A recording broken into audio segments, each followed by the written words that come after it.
There's no better way to celebrate Cinco de Mayo than with Joel Connelly right here on Public Exposure. I'm Stan Emmert, and Joel and Mike Seeley are normally with us for Sound Month in Review. Mike is ill tonight, might get better soon.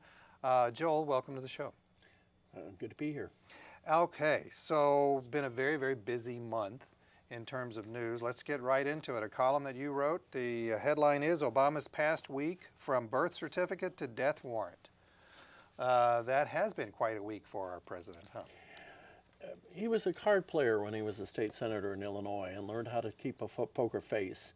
And in terms of international action, that talent came in very useful over the weekend, because you figure he's able to go to the White House Correspondents' Dinner, joke at Donald Trump's expense, listen to jokes about Osama bin Laden. Next morning, gets up, goes out to Andrews Air Force Base, plays 9 holes of golf, works in the driving range, and then comes back and enters into the session with the National Security Council, of which we've seen the pictures, which they essentially supervise the assassination of the world's most wanted terrorist. Yeah, that's something. But something that you say in your column, and and I've been thinking about this same thing, and it says, will the right wing cease its gutter attacks on the man? The birthers were humiliated last week. Even such princes of darkness as Dick Cheney and Newt Gingrich now voice grudging admiration for the National Security Council and the president in the decision to take out bin Laden. But they're not really being very quiet. No, David Koch, the billionaire industrialist today, said that Obama just had to sign off on it. He didn't really have any role in it, which is on the face of it untrue, which is certainly uncharitable. Mr. Koch at a big charity dinner in New York happens to say this while raising money for cancer research, while at the same time the Koch's front groups, of course, are opposed to any legislation to restricting the release of cancer-causing chemicals into the environment. Well, okay, so when President Obama or anybody in that circumstance today, because of what happened over the past 10 years, hears or gets a report from the National Security Council or from anybody who is in security, aren't you going to check twice, 3 times, 4 times, 5 times, make sure you're absolutely right? And then you sign off on it. And that's what went right about this, is they waited and they waited and they developed all of the information, but sooner or later, not really finally for sure knowing he was there, Obama had to sign off on it. And he also had to make the key decision that we would not simply obliterate this with a stealth bomber, but rather would actually go in. And also that we would have a spare helicopter, something that Jimmy Carter did not have in the Iranian desert 31 years ago. So that there were subtleties. The additional helicopter, the decision to actually send the Navy SEALs, and the fact that the fact that he was there was not actually sealed. And something else was the media's role in this. I was watching television on Sunday evening, and then all of a sudden I got this report that says that President Obama is going to speak at 7:30, and I was thinking, okay, this is really strange. And there were different opinions. Well, maybe it's Gaddafi, and I was thinking, no, he's not important enough. It's got to be bin Laden. And so, frankly, I turned immediately over on my computer to Al Jazeera because I wanted to see what they were saying. They didn't have any information either. This really was a secret. The fact that they were able to keep this for as long as they were able to speaks very well for this National Security Council. Occasionally, when we have presidents who are not fully zoned in, or when you have cabinet rivals, the situation is that the secrets have leaked out, and essentially, even in conservative Republican administrations, rival cabinet officers have fought it out on the pages of the 2 great liberal newspapers, the Washington Post and the New York Times. Here you had a fully engaged president who was a master of the details of this, and they were able to do their business in the tent rather than outside doing what into the tent. Yeah. Now, was there any requirement at all of him legally or ethically or morally or whatever governmentally for him to consult members of Congress? Inevitably, members of Congress complain that they have not been consulted, regardless, or as George Bush would say, irregardless of the number of phone calls made. He apparently did call Boehner, he did call Harry Reid, didn't make a number of these calls, which is why it was close to midnight in the East by the time he finally spoke. Although this is interesting. People had to stay up late, but 56 million Americans watched him. Yeah. And to my great delight, at least out here, it was Donald Trump's Celebrity Apprentice program. I was interrupted in order for the president to speak. All right, well, let's talk about the ability to actually do something in government. You wrote a column, the headline is Hamstringing Government, a Minority Pulls the Strings. This was April 11th.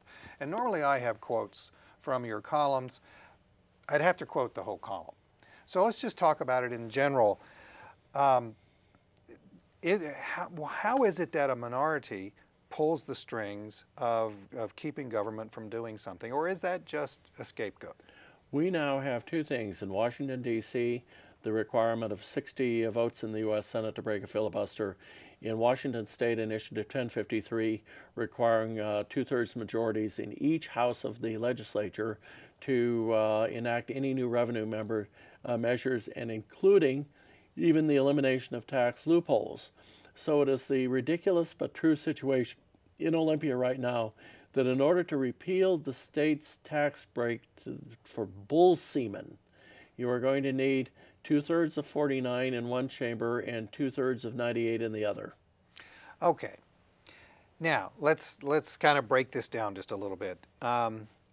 Two-thirds vote on a lot of things. Well, first off, the filibuster has been around for 200 years. Yeah. So it's nothing new. Mm-hmm. And I don't remember from my history as to why it was even there. Mm-hmm. But it used to be that people of goodwill eventually came together, that the Senator Everett Dirksen, the syrupy-voiced guy from Illinois who wanted to make the marigold into America's national flower, provided the votes that broke the filibuster and passed the 1964 Civil Rights Law and the 1965 Voting Rights Law. And you have these fascinating conversations picked up by the recording between Dirksen, who was the Republican leader in the Senate, and Lyndon Johnson, the Democratic leader. If you were ever to broadcast these, get you in trouble with the FCC. But in our state, you had the cooperation. Mike Lowry and Dan Evans fought a ferocious battle for the Senate in 1983. A year later, Congressman Lowry and Senator Evans were essentially worked together to write the Washington Wilderness Bill. We got our network of environmental laws in the state years ago when Evans was the governor and Democrat State Senator Martin Durkin headed the Senate Ways and Means Committee. They were presumed rivals in the next election for governor, but that was 2 years from now. They cooperated. But this type of cooperation that sometimes produces something like, for instance, the 80-19 majority in the Senate for the 1964 Civil Rights Act, that type of cooperation has gone by the board in this season of perpetual campaigns. Absolutely perpetual campaigns. And so it says to me that it's a system that we have created or have enabled to be created, and I don't know that we can get it back.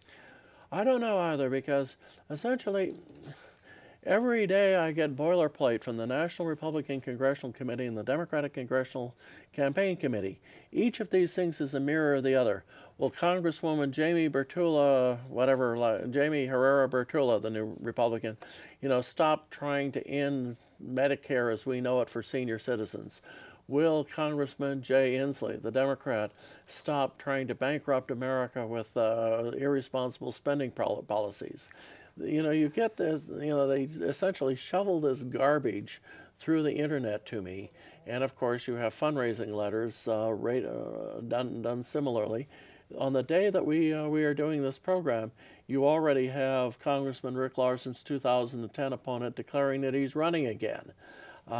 So that it goes on and on and on, where it used to be the voters dealt the hand, people governed with it, and the election would come when the election would come. Now the election is always coming. Yeah, we have to take a very short break. Joel Connelly is with us from the SeattlePI.com, and because he is with us, we are very fortunate to have him. Normally we have Joel Connelly with us. Normally we have Mike Seeley with us, but Mike is ill tonight. So here's what I want you to do. I want you to go to the newsstand, pick up a Seattle Weekly, go to the website, SeattlePI.com. Be sure to read Joel Connelly's columns. You will learn an awful lot. As we talk about hamstringing government, you wrote a column that was tongue-in-cheek, but I found it to be really, really serious, especially just from the very beginning. Joel Connelly, could we build the Space Needle today? And, here we are looking at it 50 years almost 50 years ago, and there was this great picture. It's over at Mohi, as a matter of fact. Mohi has this. The Life magazine from February the 9th, 1962, talks about the fabulous fair in Seattle, and they also talk about Romney of Ramblers, so that was kind of interesting. But on the cover of it, but I wanted to go to the next clip because this is a quote from your column. You say, the coalition charges that the Needle might topple over in a major earthquake or be struck by a plane. It claims the Needle would be vulnerable to an early winter windstorm of the Pacific Ocean. Conservationists have chimed in saying the 600-foot tall structure will obstruct the Pacific Flyway and kill Canadian geese headed south for the winter. Again, tongue-in-cheek, but I found it pretty serious. It was basically a send-up on the People's Waterfront Coalition and the various arguments it is throwing in the path of the Deep Fork Tunnel. Yeah. But Seattle was a very different place at the time. You had a group of business leaders. Most of the major downtown businesses were owned in Seattle, called the long ball hitters, or that's what they called themselves. So you could have a situation where people got together at the Rainier Club, talked about what it would be like to have a World's Fair, since we had had the Alaska Pacific Yukon or whatever it was in 1909. And by the time they got down to the bottom of the label on the bottle, they had not only roughly mapped this out and had assigned who was going to do what. They had spectacular ideas. The World's Fair, I would say, was one of them. They sometimes had awful ideas. The R.H. Thompson Expressway that was going to plow through the Arboretum in 6 different Seattle neighborhoods. But things got done, and the Space Needle, of course, has been a private gold mine for its developers ever since it opened. So why can't we get anything done today? Because the Seattle way is that everybody gets consulted about everything.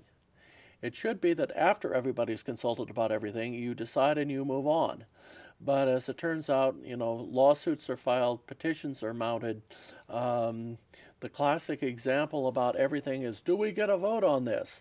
As opposed to the fundamental representative government in this country, where you elect people, you trust that they will become experts on this, you lobby them, you have noisy hearings and so on, but eventually you decide and you move. I grew up in one of the very early states. It wasn't the original 13, it was the 14th state. We didn't have the initiative process. I moved here, and the initiative process to me is very strange because that's what I elect my members of the legislature for. That's what I elect the governor for. But is the initiative process now a scapegoat for legislators who don't want to act or lead?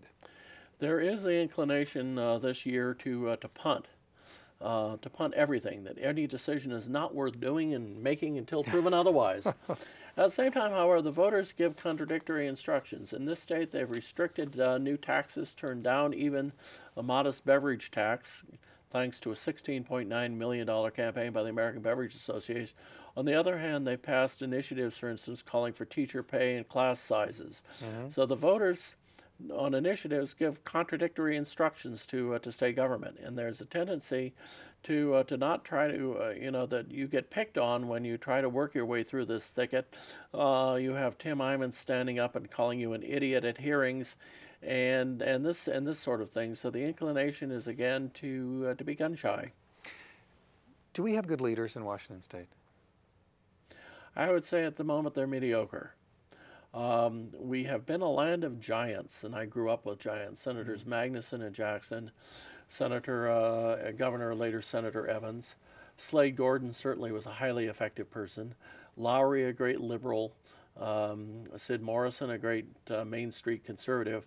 And so in the summer, assuming we get it, and I go up. We had it yesterday, weren't you here? And I see a sign entering a wilderness area. I hit it for good luck with my ski pole, and I realized that Evans, who was a Republican, created this. Lowry, who was a Democrat, made this possible. Sid Morrison took absolute hell down in Skamania County for the Columbia Gorge National Scenic Area. That we basically had men and a fair number of women with vision in this area witness what they created. But we no longer dream big dreams. Well, and I think maybe even more than that, people lack the courage to to actually do things, and at least in government. And so then they move out. Like Bill Gates of Microsoft. Not only did he create or help create that company, he then moved on to create the Gates Foundation. That's a pretty big dream, and he did it. That's where you get things done nowadays. The great energy expert in energy efficiency and new energy expert, Amory Lovins, lectured here recently and talked about where he goes to try to promote efficiency, try to promote new electric cars and so on. He basically said the place you get things done now is through the private sector, and which is why Amory Lovins is a consultant to very many large corporations that Amory Lovins, as the head of the British Office of Friends of the Earth, used to denounce, because that's where you act, because the leadership in the Congress is in bed with big oil and big coal. Well, let's actually talk about some big coal. Shipping coal to China, a big export terminal north of Bellingham. This, again, is another one of your columns from April 27th. As coal plants are being phased out here, however, proposals have been tabled for two major facilities in Longview and Cherry Point north of Bellingham that would export coal from Wyoming and Montana to China. Here's a great picture. Is it U.S. coal to China, and this is what we create? Of course, the proponents of this claim that A, the coal is clean, B, that they will make minimal environmental disruption, and that they intend to obey all of the laws, including those governing the aquatic reserve, which is where the port would be established. At the same time, however, they're trying to restrict the scope of the environmental impact statement not to include transportation of coal to the site, and basically saying that shipping problems may be somebody else's problem. It's interesting.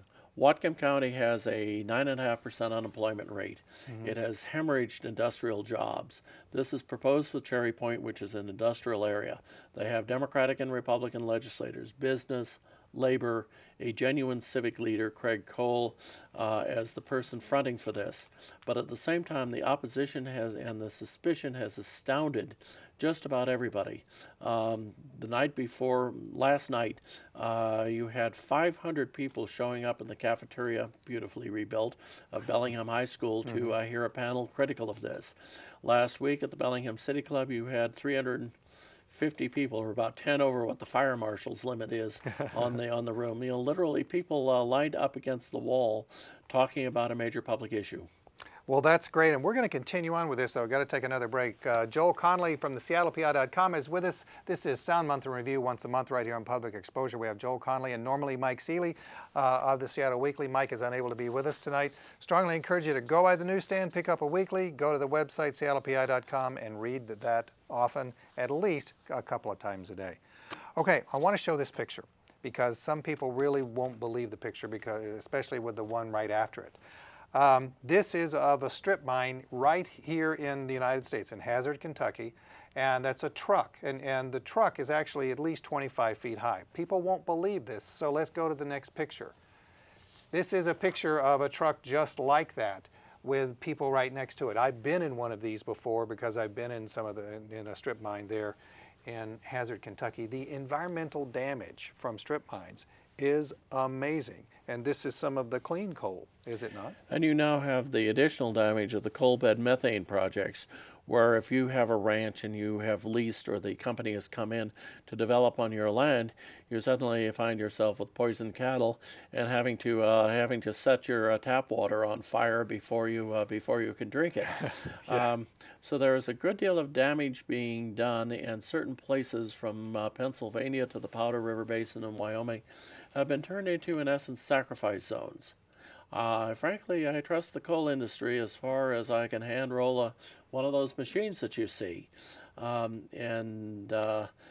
is what has caused throughout the West, basically people suspect of what these plans are, demanding to know whether the waterfront is going to be blocked by long trains in Bellingham, whether coal dust is going to be getting onto things. Because, for instance, at Roberts Bank, north of the border, the coal dust blows about 5 miles. Of course, the developers by SSA Marine of the project at Cherry Point say that this will be nothing like Roberts Bank. At the same time, however, one remembers Ronald Reagan's slogan about the Soviets, which became Hillary Clinton's philosophy of marriage: trust, but verify. Well, you know, I wonder how this could possibly happen, how we could continue to support coal here in the United States, and yet then, Joel, you answered it for me. Here's the headline is Fossils in D.C. Defend Fossil Fuels. Column from Joel Connelly, April 14th. And quoting Amory Lovins, you say it is probably our best shot at remaining a competitive economy, noting that regulatory reform and public policy can speed or slow innovations of the marketplace. The chief obstacles, powerful bureaucracies and bribes. That's a bad thing to say because the bureaucracies are government and the bribes are these private corporations. And campaign contributions. The Osama situation teaches us a lesson, which is that when the United States puts its mind to something, we can do anything and we can do it faster than the rest of the world. An example, the way we as a democracy outproduced totalitarian countries in World War II. The fact that the Soviets had the first Sputnik in our orbit, but we were the people that reached the moon before the end of the decade, exactly the goal that John Kennedy set. So now going into a new century, with fossil fuels being finite and changing the nature of the planet, the obvious challenge is to develop new energy sources and a new energy economy. And the dominant position in the world, or the leading position in the world, will be whoever develops and applies these technologies. We are developing, the Chinese are applying. The operative word and everything you said was obvious. It's obvious we have to get away from it. It's obvious we have to go to wind power, solar power, other types of power like that, yet we don't. It is interesting. One of the most revealing things in recent years that I've done is that there's a wind farm called State Line over on the Idaho or the Washington-Oregon border south of Pasco. And there was a great big celebration in which politicians paying tribute to each other when this thing was dedicated. Yeah. And Oregon's governor then and now again, John Kitzhaber, was acting a little out of sorts and went for a walk with him in which he was kicking up the dust and complaining that this is wonderful, but the only people getting jobs out of these windmills are the longshoremen that took them off the ships coming from Europe and put them on barges coming up the Columbia and the Snake Rivers. That we weren't manufacturing this stuff here. We now are, but it's been a situation, there are tax breaks, then the tax breaks go away, then the tax breaks have to be fought for again. The tax breaks are saved in Congress at the 58th minute of the 11th hour. Senator Cantwell has worked on this and very effectively. But essentially there is no certainty for this new energy source, or there has not been in the past. What can we, the public, do to get rid of the fossils that defend fossil fuels in D.C.? First of all, show up at community meetings. Like in Bellingham. Which are quite obviously designed to affirm the member of Congress's position rather than encourage extremely tough questioning. And essentially in a way to take charge of things. The conservatives had their influence in 2009 when the health plan was on the table. Liberals are now making it very uncomfortable for new Republican members of the House on Medicare, but create discomfort. Okay, then conquer. So basically it's participate. Okay, we only have 4 minutes left and, you know, an hour's worth of show, so well.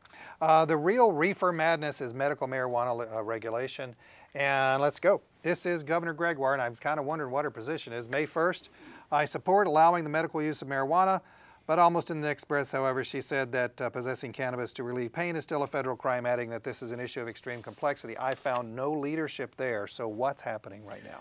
If you missed the movie, the B-movie Twister a few years ago, all you have to do by way of replacement is to look to Gregoire on the marijuana issue.